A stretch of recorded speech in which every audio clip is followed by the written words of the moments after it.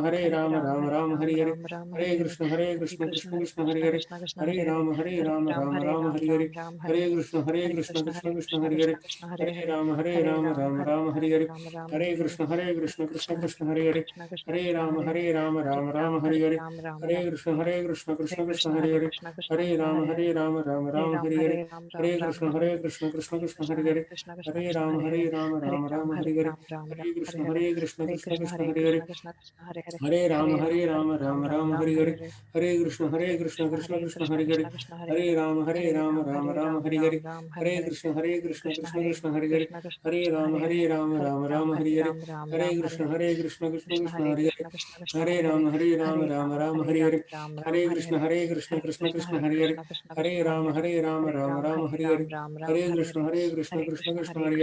Hare Rama Hare Hare, Hare Krishna Krishna Hare Hare, Hare Rama Hare Hare, Hare Krishna Krishna Hare Hare, Hare Rama Hare Hare, Hare Krishna Krishna Hare Hare, Hare Rama Hare Hare, Hare Krishna Krishna Hare Hare, Hare Rama Hare Hare, Hare Krishna Krishna Hare Hare, Hare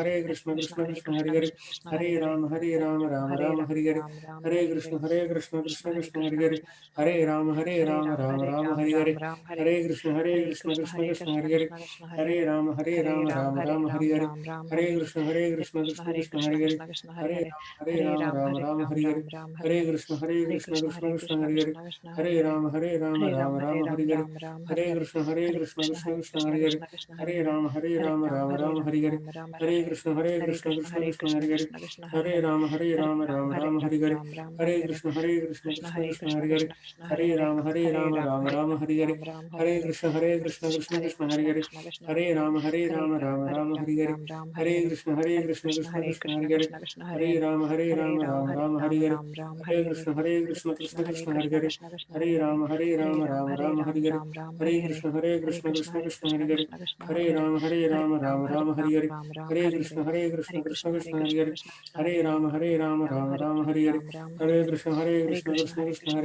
Hare Rama Hare Hare, Hare Krishna Hare Hare, Hare Rama Hare Hare, Hare Krishna Hare Hare, Hare Rama Hare Hare, Hare Krishna Hare Hare, Hare Rama Hare Hare, Hare Krishna Hare Hare, Hare Rama Hare Hare, Hare Krishna Hare Hare, Hare Rama Hare Hare, Hare Krishna Krishna Hare Hare, Hare Rama Hare Hare, Hare Krishna Hare Hare, Hare Rama Hare Hare, Hare Krishna Hare Hare, Hare Rama Hare Hare, Hare Krishna Hare Hare, Hare Rama Hare Hare, Hare Krishna Hare Hare, Hare Rama Hare Hare, Hare Krishna Hare Hare, Hare Rama Hare Hare, Hare Krishna Hare Hare, Hare Rama Hare Hare, Hare Krishna Hare Hare, Hare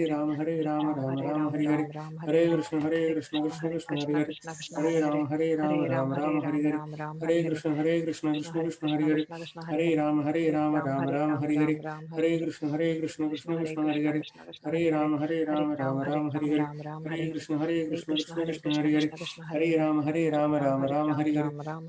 Hare Krishna Hare Hare, Hare Rama Hare Hare, Hare Krishna Hare Hare, Hare Rama Hare Hare, Hare Krishna Hare Hare, Hare Rama Hare Hare, Hare Krishna Hare Hare, Hare Rama Hare Hare, Hare Krishna Hare Hare, Hare Rama Hare Hare, Hare Krishna Hare Hare, Hare Rama Hare Hare, Hare Krishna Hare Hare, Hare Rama Hare Hare, Hare Krishna Hare Hare, Hare Rama Hare Hare,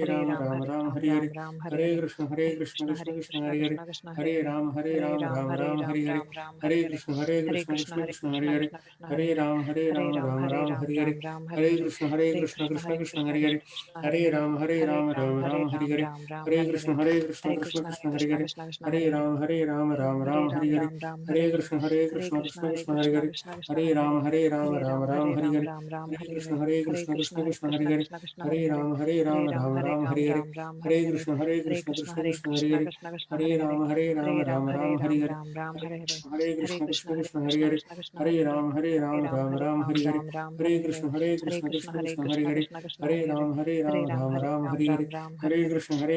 Hare Krishna Hare Hare, Hare Rama Hare Hare, Hare Krishna Hare Hare, Hare Rama Hare Hare, Hare Krishna Hare Hare, Hare Rama Hare Hare, Hare Krishna Hare Hare,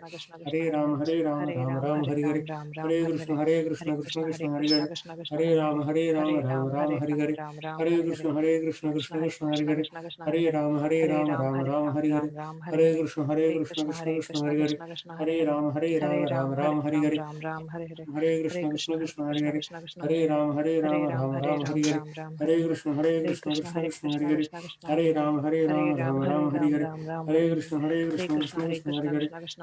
Hare, Hare Ram, Hare Hare, Hare Krishna, Hare Hare Krishna, Krishna, Krishna Hare Krishna, Hare Krishna, Hare, Krishna Krishna, Hare Hare Hare, Ram, Hare Ram, Hare Ram Ram, Ram, Hare